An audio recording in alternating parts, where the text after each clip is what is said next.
Saudara, orang yang tulus itu pasti tidak mau mencari keuntungan. Dan ini bukan hanya berlaku bagi hamba-hamba Tuhan atau orang yang melayani Tuhan, tapi kita semua yang ada di tempat ini. Ya, orang yang tulus itu tentunya pertama dia tidak selalu mau mencari keuntungan. Kenapa sebuah pernikahan juga bisa gagal bahkan berakhir dalam sebuah perceraian? Karena suami sukanya mencari untung, istri juga suka mencari untung. Kalau dalam sebuah pernikahan suami cari untung dari istri, istri cari untung dari suami, yang terjadi apa dalam rumah tangga itu? Ya, tidak ada lagi ketulusan. Amin Bapak Ibu. Ya, istri melakukan sesuatu, ya kalau saya lakukan ini saya untungnya apa? Layani kamu, enak aja, ya. Maka ada satu tayangan saya lihat saudara.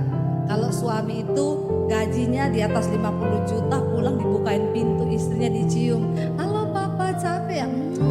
Sini pak, tasnya dibawain. Ya, lalu dikasih kopi, dikasih teh, silahkan pak duduk. Gaji di atas 50 juta. Yang UMR, begitu pulang gak dibukain pintu. Ketok-ketok buka pintu sendiri, begitu nyampe istrinya langsung kasih galon, nih ganti galon sana. Karena gajinya UMR.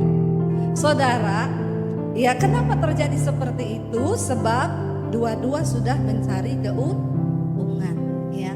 Kalau dalam pernikahan sudah mencari untung, jujur atau tidak loh, diakui enggak? Coba kita introspeksi diri. Dalam pernikahan kita sekarang kita cari untung atau tulus melakukan sesuatu untuk pasangan kita?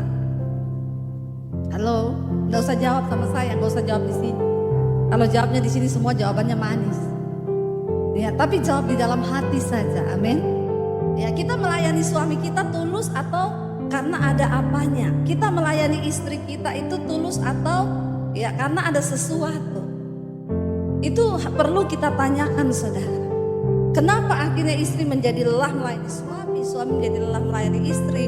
Bahkan juga di dalam pelayanan saudara, kadang kita menjadi lelah dalam melayani Tuhan. Kenapa? Karena sudah bicara untung rugi. Amin. Jadi sudah seperti dagang. Ya, kalau pernikahan jadi dagang untung rugi, kacau enggak? Kacau saudara. Tuhan itu mau kita melayani, dikatakan jangan karena untuk mencari keuntungan, tetapi dengan pengabdian diri. Ya, pengabdian diri ini nasihat ini bukan hanya bagi para pelayan-pelayan Tuhan diberikan oleh Petrus, tapi bagi setiap kita. Ya, kalau dalam rumah tangga itu ada pengabdian diri, luar biasa enggak pernikahan kita? Wow, saya mau melayani suami karena ini pengabdian diri saya. Ya, saya melayani anak-anak, ya ini pengabdian diri saya. Bicara untung rugi, ya saya nggak peduli. Percayalah Bapak Ibu, semua yang kita lakukan itu kita akan mendapat upah dari Tuhan. Amin. Ya, tapi menjadi orang yang tulus itu memang kayaknya kok kalah terus ya. Ya, ada yang berkata begitu, saya itu loh Bu sudah ngalah sama suami. Tapi kayaknya semakin saya ngalah dia kayaknya semakin besar kepala ya Bu. Ada di sini yang seperti itu? Nggak usah angkat tangan. Nanti chat nomor konseling di bawah ini. Ya, percayalah Bapak Ibu, ketika kita hidup dengan pengabdian diri, maka Tuhan itu menilai kita loh, dan ada upah loh. Ya, tapi memang benar untuk melakukan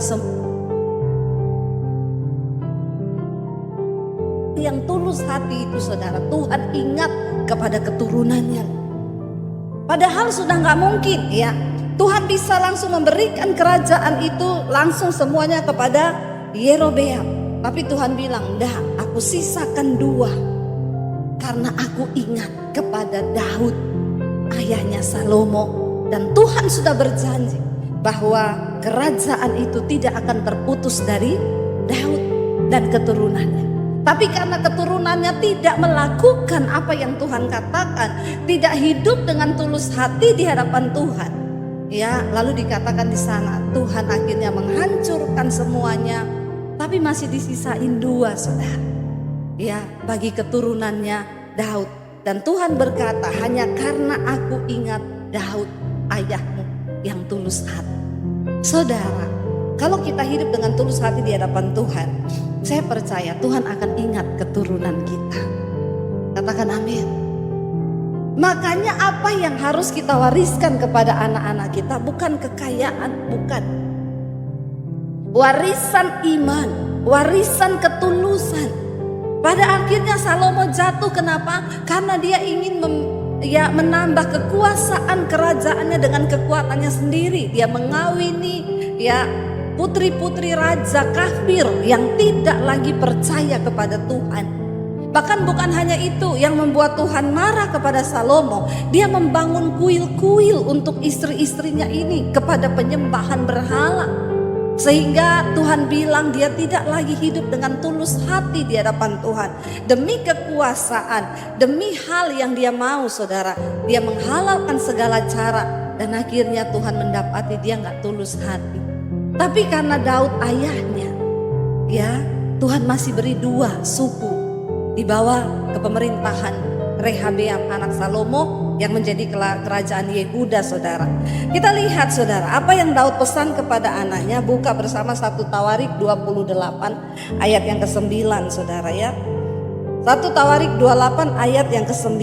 Apa yang Salomo pesan kepada anaknya? Dia berkata begini kepada Salomo. Daud berpesan kepada Salomo waktu dia itu mau menggantikan Daud ayahnya. Baca bersama. Dan engkau anakku Salomo, kenalilah Allahnya ayahmu dan beribadahlah kepadanya dengan tulus, ikhlas dan rela hati. Sebab Tuhan menyelidiki segala hati dan mengerti segala niat dan cita-cita. Jika engkau mencari Dia, maka Ia berkenan ditemui olehmu. Tetapi jika engkau meninggalkan Dia, maka Ia akan membuang engkau untuk selamanya. Katakan amin.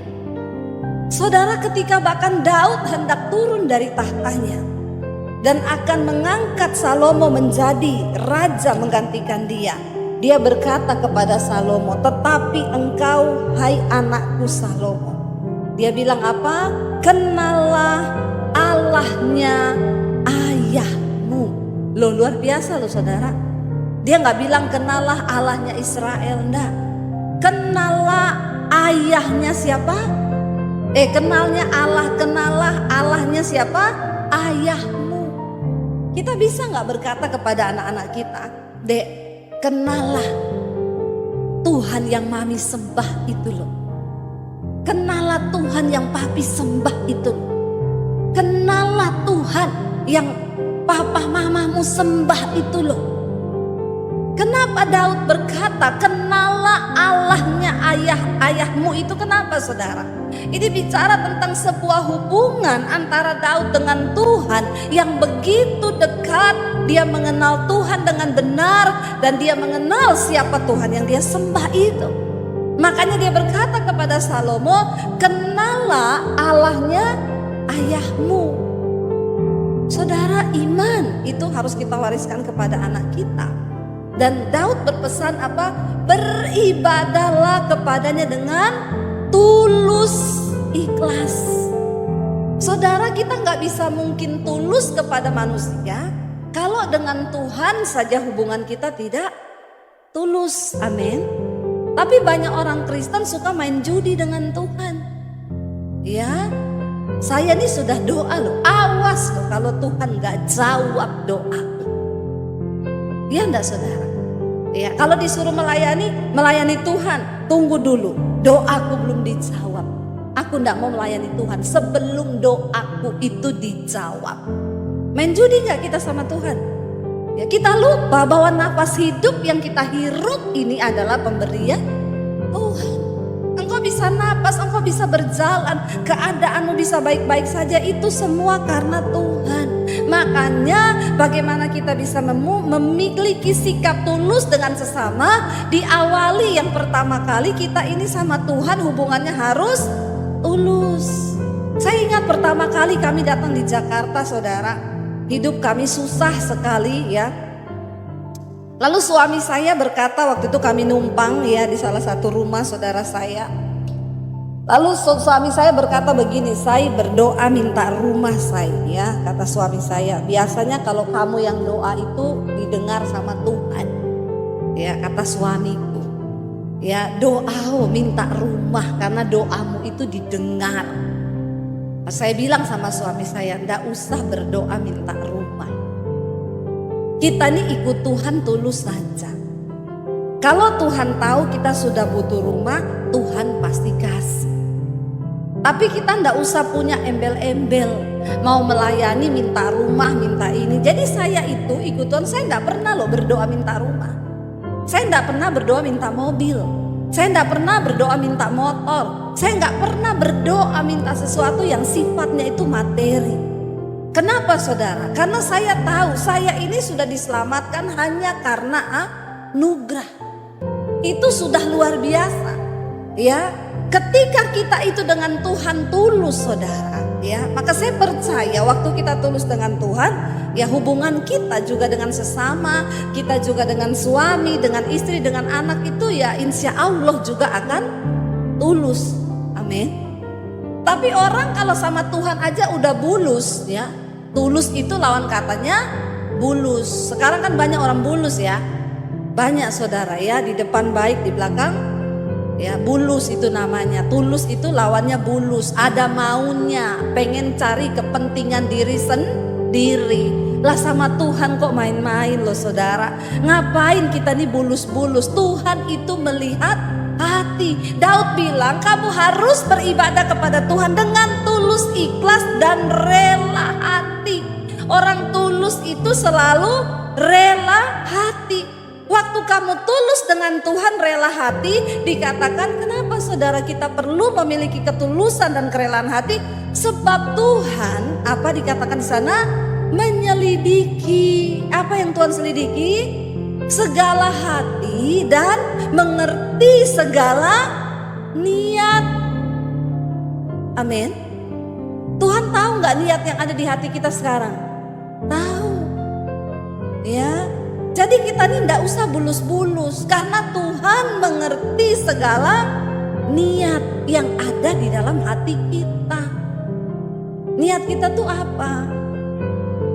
Makanya saya selalu berkata tuh sama Tuhan tuh gak usah pencitraan saudara. Percuma.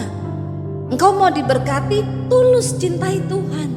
Tulus melayani Tuhan, bukan karena ada niat. Mau cari muka, mau cari nama. Ya udah punya muka masih rempong cari muka.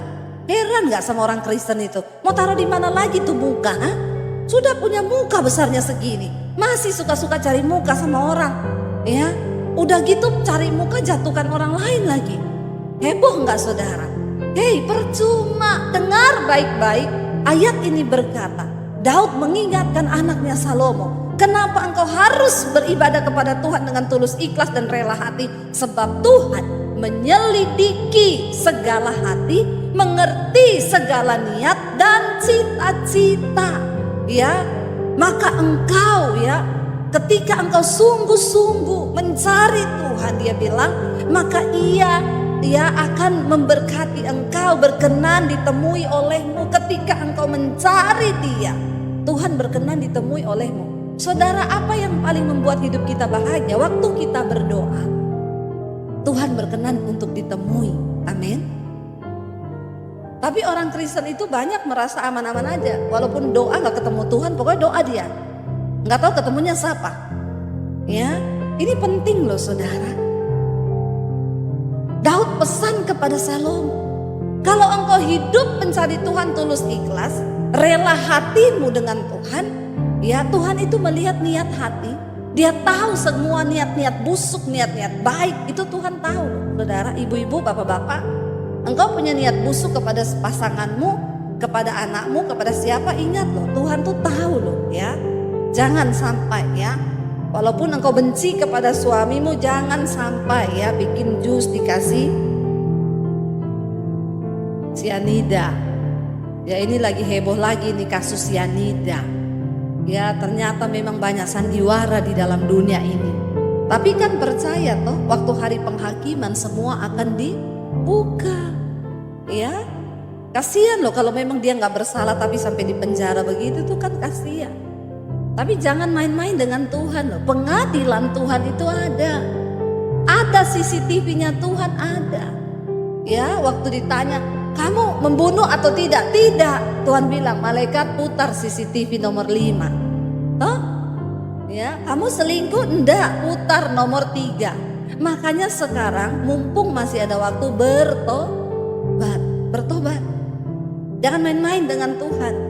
Bahkan yang ada di dalam hati nurani kita pada hari penghakiman Kristus akan dibuka, saudara, dibuka semua. Nggak usah banyak rekayasa. Ya, Indonesia ini lagi heboh, wah tahun politik ya. Wah banyak hal-hal yang terjadi di luar dugaan, di luar logika. Banyak yang tanya bagaimana ini ibu. Saya hanya berdoa keputusan Tuhan yang terjadi.